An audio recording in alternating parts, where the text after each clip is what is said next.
Hello, and welcome back to the Paranormal Podcast. My name is Dan Pasella, co founder, lead investigator for Orange County, New York Paranormal. Those of you who are back with us, thank you for joining us. If you're new to the festivities, whatever podcast platform you're listening to us on, please subscribe, rate, and review. We have new episodes every other week. There is also a video version of this podcast on our Facebook page and our YouTube channel. So subscribe, follow, and like us on Facebook, and subscribe on YouTube if you like, and make sure to ring the bell on YouTube because that will give you notifications for all of our videos that come out, not just the podcasts, but also our investigation videos. We publish all our investigations, much like the one that just came out a couple days ago that we're going to talk about on the second half of today's episode.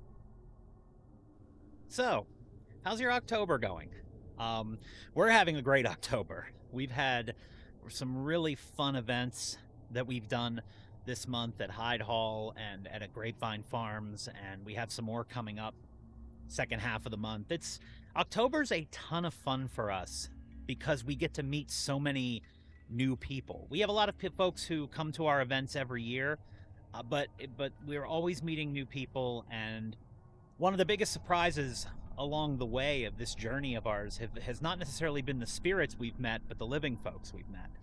And it's always interesting to hear people's experiences and to also put new folks into locations that we know the history of, but it's nice to have some new folks exposed to it because you never know what a different person or a different environment will bring out. So we are having a ton of fun this month.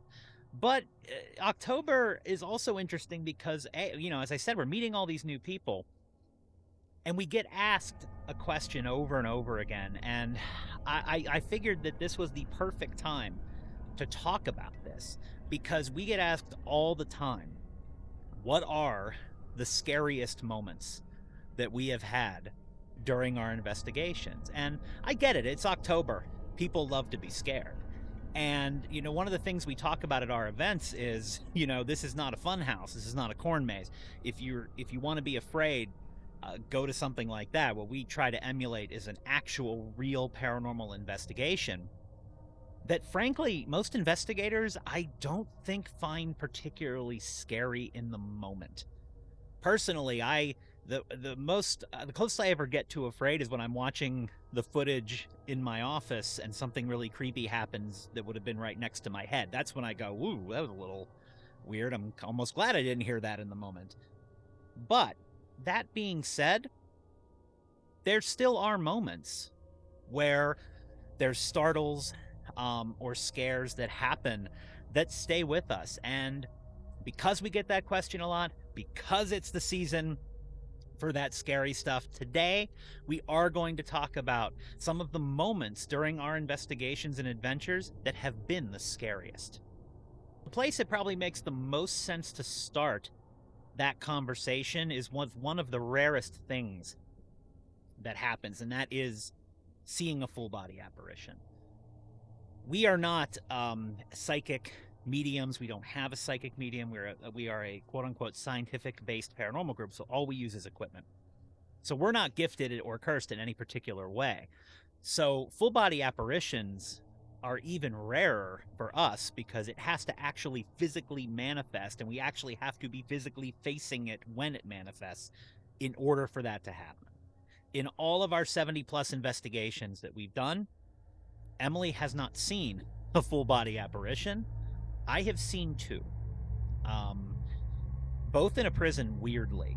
The first one was in Burlington County Prison in New Jersey, which we've talked about a lot on the podcast because that's the night that Emily got pushed down the stairs by an unseen force. We'll do an episode about that one day. But earlier in the night, we were just walking around the cells and doing what you do and asking questions and trying to find the energy. And I turned, looked down a hallway, and a white figure just disappeared around the corner into a cell. And I ran after it. And nothing was there. And later on, it was interesting because one of the pieces of equipment we had said that I saw a white man, which it was an all-white figure, like a bright white kind of glow. And then the other time, was at the Museum of Wayne County History. Oddly, after an event, we were walking past, Margot and I were walking past the cells, and I saw what I thought was an event attendee sitting inside one of the cells, still doing something. And I actually turned back after I saw them out of the corner of my eye to ask if they needed anything. And there was nobody there. And those are the two instances where I've seen a full body apparition. At least I think I know what I saw. I really don't like when people say I know what I saw, because no, you didn't. You don't really know what you saw. I think I know what I saw, and I'm pretty confident in those two experiences. But it's interesting because, as scary as you might think that would be, in the moment, it's more fascinating. It's a weird kind of sensation. And if you've had this sensation, in your review of the podcast, leave a comment or something explaining it. If you're on YouTube or Facebook, please let us know if you've seen a full body apparition, what your feeling was, because in the moment everything kind of freezes, and it's weird. Time almost seems to slow down, because you're trying to contemplate what you just saw, or what you just thought you saw. And, you're trying to think, okay, what could that have been? Is that somebody I know? Is there somebody sitting there? What just happened? And it really doesn't hit you until later, the significance of what you've seen and the rarity of what you've seen. We have thousands and thousands of hours of video footage, and we've never captured a full body apparition. They're that rare. I wanted to start with that one, though, because yes, it's more in the retrospect that it's a little bit eerie or frightening or creepy. But in the moment, it's such a fascinating occurrence that it actually, in my opinion, doesn't qualify for what we're talking about today, which are genuine moments of being startled or scared during a paranormal investigation. However, I felt it was worth bringing up. As for the moments that actually I feel qualify for this kind of thing, you never forget your first time. And the first time I really had a moment of just feeling really uncomfortable in a place, like you walk into a place and you feel like you shouldn't be there. You have that fight or flight feeling. And the first time that actually happened was in room 217 at the Worcester Inn. The Worcester Inn, very interesting location. The first location that actually took what we were trying to do seriously. Jim Bulow, the owner, may he rest in peace, really has a huge influence on what we've become based on him believing in us. And the first night we were there, we had rented out room 307, which was notoriously a haunted room. And we were having dinner, and he just gave us the keys to some of the other haunted rooms. And 217 had a very unusual story behind it, and a very unusual piece of evidence, where apparently a group had caught the door opening and like something sticking its head out that looked like an animal, but I never saw the footage. Jim just explained it to us, and I've never seen this footage. He lost the footage, so I have no idea. Jim believed what he saw, I will say that. But nevertheless, so this room had a reputation, is my point. So the first night, Emily's doing the work in 307. I'm like, let me go down, do 216, 217. And 217, that was a scary room.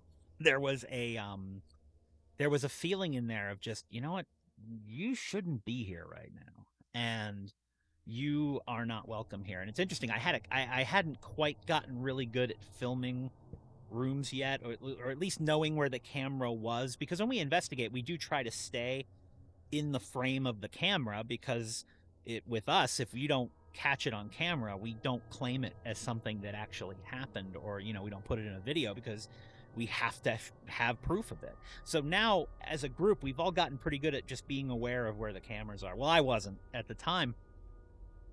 I just wanted to get out of there. Like, I just felt like, man, whatever's here doesn't want me here. And I never felt in danger, but it's funny, if you look at the footage, I kind of back out of the frame. I'm actually backing up against the wall, which is something that's pretty common for when you're feeling threatened, or when you're feeling, I've said it before, I'll say it, fight or flight. That's the feeling. You get that. I've had that feeling several times over the years, But that was really the first time. And that room, no one ever really stayed in there that felt comfortable. And what's interesting is at one point before Jim passed away in 2020, the key to that room had gotten lost and there was not a backup. Every key to that room had gotten misplaced. And for the last 6 months of that inn's existence, that room was not accessible. You can argue one way or another whether there's paranormal reasons that the key went missing. I tend to feel somebody just misplaced it because I don't have proof of the other. But that was that moment in time where you have that very real. If you've ever like been somewhere you knew you shouldn't be, that's the kind of feeling I'm talking about. And it doesn't seem as dramatic as seeing a full body apparition, which I find more fascinating than scary. That moment is one that it sticks with you because of that feeling of just, ooh, this isn't where I should be. Something I can't see doesn't want me here. And I stood my ground. I do what I tell other folks to do: stand your ground as long as you feel like you're not going to get to any physical harm. And I think I stayed in there about 25-30 minutes. And what's interesting is I didn't have that feeling as strongly in other times that I went in there. But that room 217 Worcester Inn, that fight or flight feeling, was the first time I ever was like, wow, that's a thing. You can really, really be uncomfortable in a place. And at the time, yeah, it was a little scary at the time. Now I look back on it as a learning experience, but at the time it was definitely a scary moment, and probably the first scary moment I had in terms of being alone in a place that didn't want me there. This second one is a little strange, but I, to this day, will say it is the most startled I have been in an investigation. And it's startling because it just came out of absolutely nowhere. And that's how paranormal energy works. Sometimes, one thing we say at all the events we do is, look, nothing happening is normal, but when it happens, it happens. And this happened. Grapevine Farms, a location we're going to talk about a little bit later in the show here. The first time we were there, and we have video, this is in the video of it. So if you go back to our 2019 investigation on our YouTube channel or Facebook page, you'll find this video. The footage is there. I'm sitting on the floor in the upstairs hallway because there are children's spirits in that hallway. I was trying to interact with them, trying to play with them. We had brought toys and all that. So as I'm sitting there, I have my hand flat on the floor.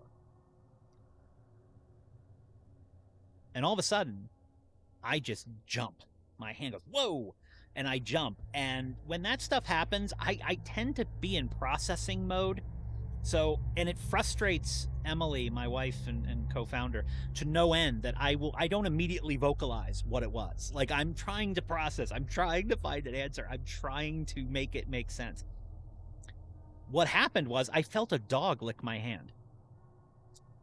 And I know that sounds strange, but having owned dogs for the last 20 years, I know what that feels like. If you have a pet, you know what a dog licking your hand feels like. You know what a cat nuzzling up against you feels like. These things, even though all pets are different, those things are universal. You know what they feel like. And it was weird. I explained it at the time as like, I don't know what that was, but I felt a dog lick my hand. And I nearly jumped through the ceiling because, frankly, that's the last thing you're expecting. I don't mind getting my shirt tugged. I don't mind feeling a cold spot on my hand or on my back of my neck or on my head. But you don't expect a dog to lick you, especially when there's not a dog there. So fast forward to the next day, we get a phone call from Tim. Now, we didn't know Tim and Tracy at that point. I mean, they investigate with us now all the time, but that was our first night there. And Tim had joined us, as he does with groups who are coming in, especially for the first time. And Tracy was not feeling well, so she did not. Now, they live on that property, so she was in the building, just not in the investigation and the section of the building we were investigating. They had recently had one of their beloved pets pass away. And Tracy just sort of on a limb just said out loud, And Tim called us and said, Tracy in bed last night said, hey, named the pet and said, if you're here, go scare them.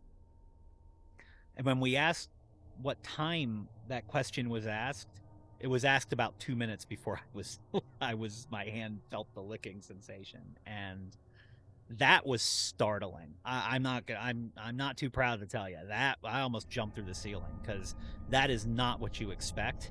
I've become way more stoic about things now. Like, we joke, I don't react to much of anything. I still think that would get a rise out of me 4 years later, because that's just something you're never prepared for. And it happened the one time, and it has not happened again since. And I've brought dog treats and dog toys, and we have tried so hard to recreate the scenario where that occurred, and we just have had no luck. But man, it only happened once, but man, the one time it happened was very scary, and it's very, very memorable. So those are the two scariest moments during our investigations for me personally that stick out.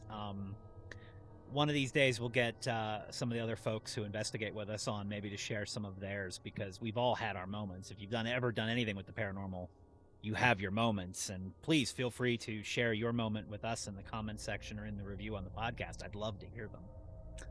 But something that that I want to talk about also is some of the scariest moments are actually the self-inflicted ones.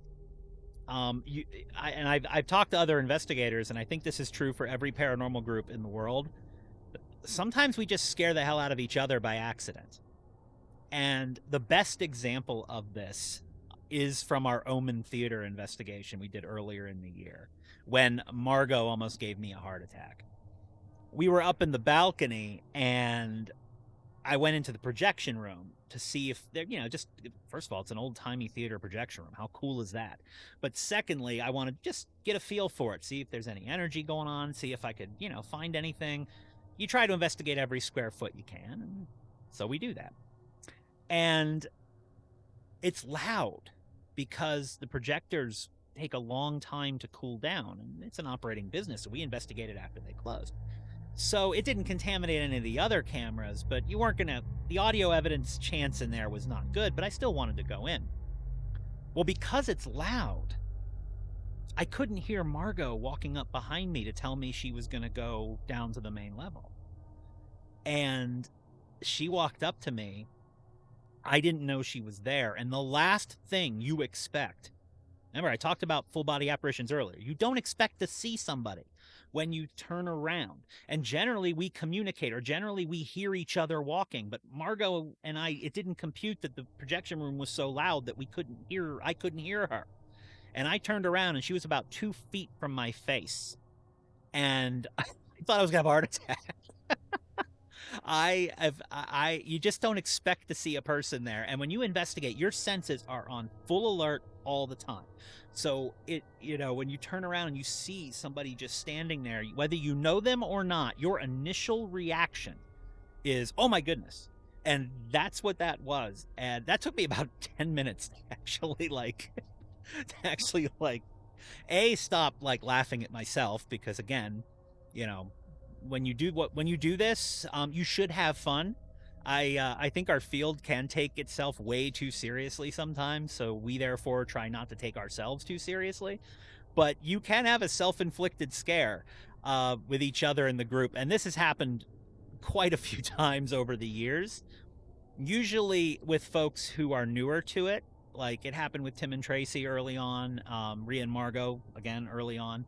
But I think once you investigate with someone a while, you kind of get a feel for where they are and what they're doing, and then you become like a tandem. But oh my goodness, Margot scared the heck out of me, and it was a startling moment, but it was a self-inflicted startling moment because of just not expecting to see her there, not hearing her walk up. The conditions made it honestly one of the scariest things, just because as I said, you aren't expecting it. And whoa, man, man, did I jump.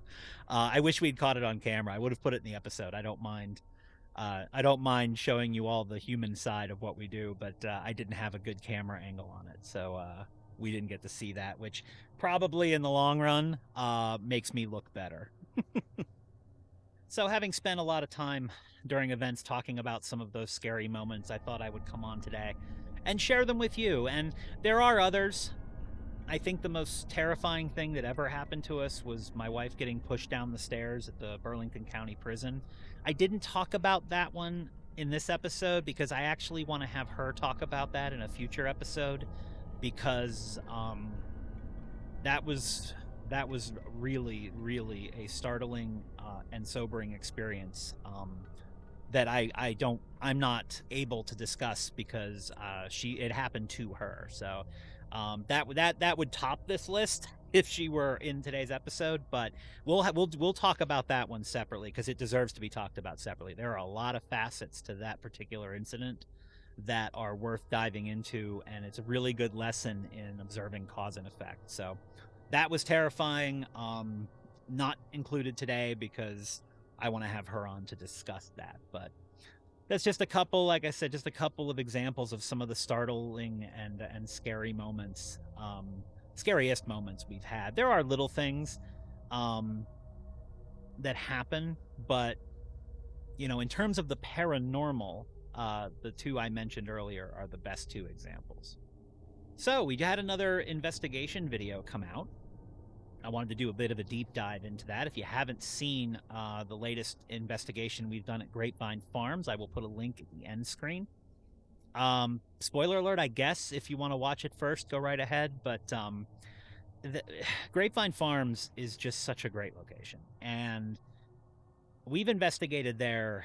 It's in the double digits now, how often we've been there. And it's not just because Tim and Tracy have become good friends of ours and have become fellow investigators that join us.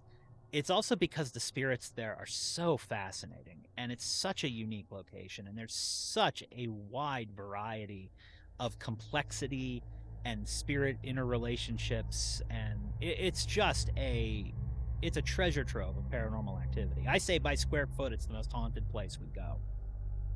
What makes it incredibly unique is the fact that all the spirits there, they're all seemingly aware of each other.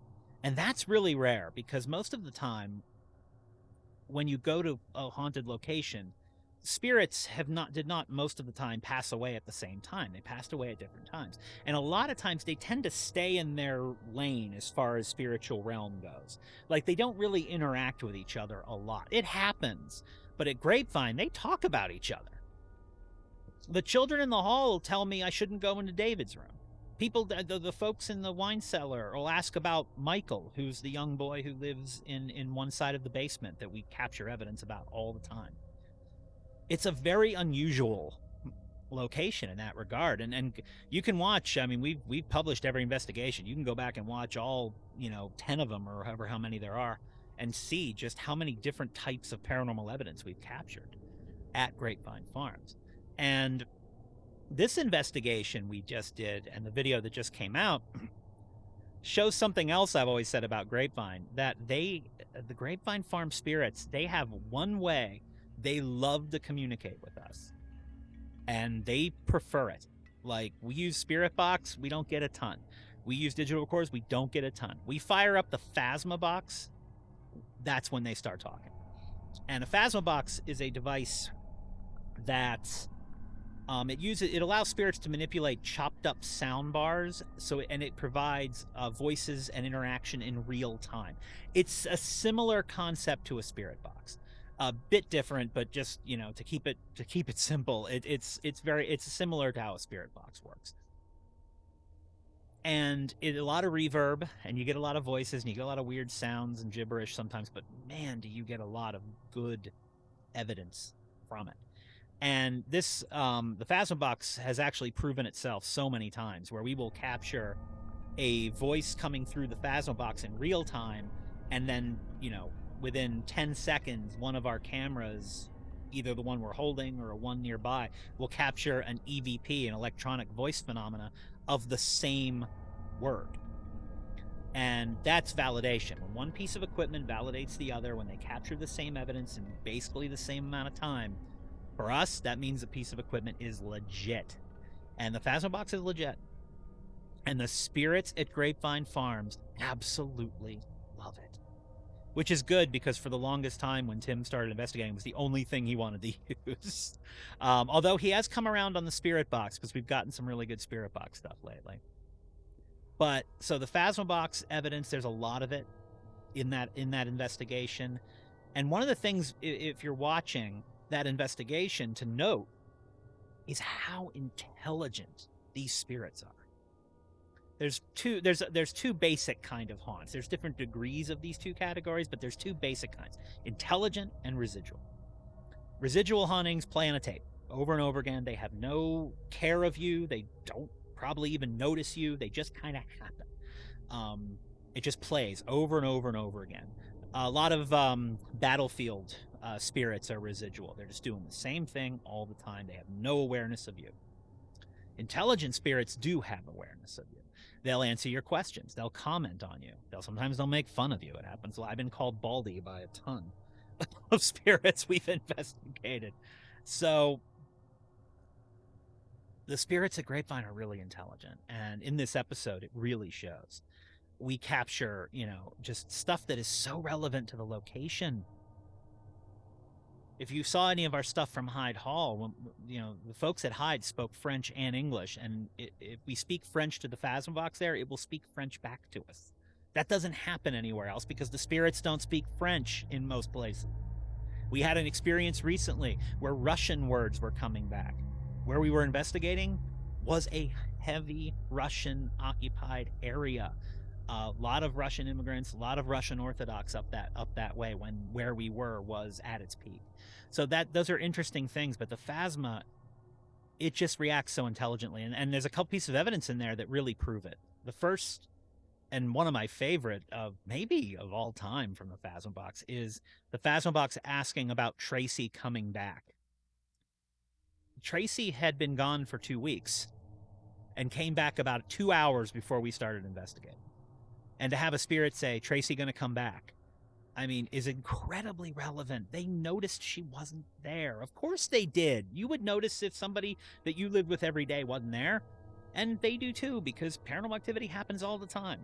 But to get that full sentence about that, such a specific thing, and comment about it. Of course it says Emily, it says Tim a lot. The other thing that I'm finding that's starting to happen with the Grapevine Farm spirits is they seem to be getting quicker. Because sometimes when we investigate, we ask a question and then we leave plenty of time of silence for an answer, whether it be in a camera, digital recorder, spirit box, or Phasma box, or whatever we're using. The spirits of Grapevine are getting quicker, and that is something that will happen. Spirits do learn how to use the equipment after a while. It's another reason I say we always get more evidence on a second investigation than a first, because spirits, they have to learn how to interact with a lot of this stuff, especially if it's in a place where they've never had the ability to do any of it. But there was an incident that happened. I was in the hallway doing some experiments and doing some some motion sensing stuff with the children, trying to get a reaction. And for some reason, my phone just started playing some video off of some app. I have no idea why, but it was like somebody yelling at someone about being in their neighborhood. It was like a 4-second clip. And Tracy and Emily in the other room said, "What the heck was that?" And I just started laughing. I'm like, yeah, my phone just started playing a video. 2 seconds later, the Phasma box in the room with Emily and Tracy says, "That's funny." And that's quick. And actually, to piggyback off of that, we just did an event at Grapevine this weekend, and something very similar happened, where somebody did something or said something. I don't remember the exact circumstance, but it was funny, and we picked up laughter through the Phasma box. So the spirits at Grapevine, very intelligent. They love the Phasma box, and they are becoming very quick at using it. And that video is worth checking out, because every time we go there, it just enhances the story. And of course, we always leave with more questions than we came in with. That's what makes paranormal investigating so addictive, is because that happens every time. But a great location, and the best part about a place like that is you're coming back. so you can investigate it in a way that this is just another one in a series.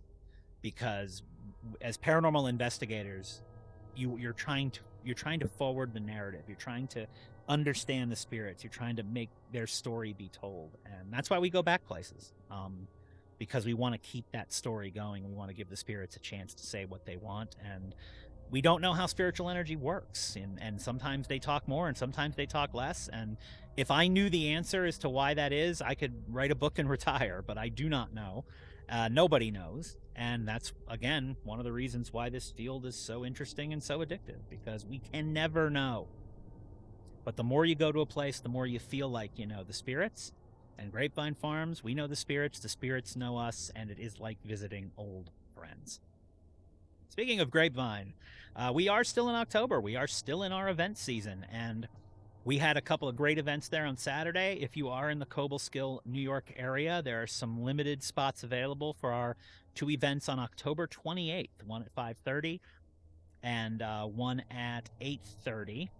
And you can call 518-234-9148 to reserve a spot there at that event, or go on and get more details on Grapevine Farms Facebook page or our Facebook page, because we're linked to that event. If you're in that area, we'd love to see you. We had a lot of fun with some really cool folks this weekend who came out to get a real investigative experience, and the locations don't always cooperate for these events, but I think the people who came on last weekend got their money's worth. The joint was jumping, and there was some pretty cool stuff that happened. We also have another event happening shortly after Halloween, November 3rd and 4th. We're at the Finger Lakes Community Action building. If you are in the Lyons, New York area, or like Seneca Falls or Rochester, New York, come out and see us there. Again, two events on the 3rd, 2 on the 4th, 5 to 8, 9 to 12. And you can go on Finger Lakes Community Actions for that link. You can go on our Facebook page. I posted the link a couple of days ago. And something interesting we're doing there, they're doing a raffle where we're giving away some Orange County, New York paranormal swag. But also in the raffle, we are raffling off the chance to participate in an actual investigation with us in that area next year. It's not something we normally do, but it's for charity, and Finger Lakes Community Action, they help so many people that we're willing to do, not only the event, but we're also willing to try and raise money. If you can't get to the event, but you want to look into perhaps purchasing a ticket, it is in the link that's on our Facebook page. I will also link that at the end of in the description of the episode, because you don't have to live in Lyons, New York. If you're anywhere in New York, and according to our statistics, about 35% of the downloads we get on this podcast are from New York. If you live in, Albany, New York, and you want to buy a ticket, we investigate all over the state. So you don't have to live in that area to win. We want to raise as much money as possible for a great cause with Finger Lakes Community Action, because all proceeds, as always, all proceeds of anything we do go toward the location. We do not charge for anything, whether it be investigations or events. And October's great for us because this is our chance to not only have fun, but to also give back to locations who've been so good to us. So please support them in any way you can, whether it be to buy a ticket or to the event, or to join the raffle if you're interested. We appreciate anything anybody does, because it's going to a good cause. So we'll continue to enjoy our October, and I hope all of you do as well. And what we do, while always fascinating, it does have its moments that are scary. And the moments come and go, but the memory and the imprint that those moments leave on you, they are permanent and they're precious. And I cherish the moments that we have been scared. They become part of you. They become part of the journey. And while not as dramatic as paranormal television shows or horror movies, heart-pounding moments during an investigation, they're perfectly normal. Thank you so much for tuning in, and we'll catch you next time on the Paranormal Podcast.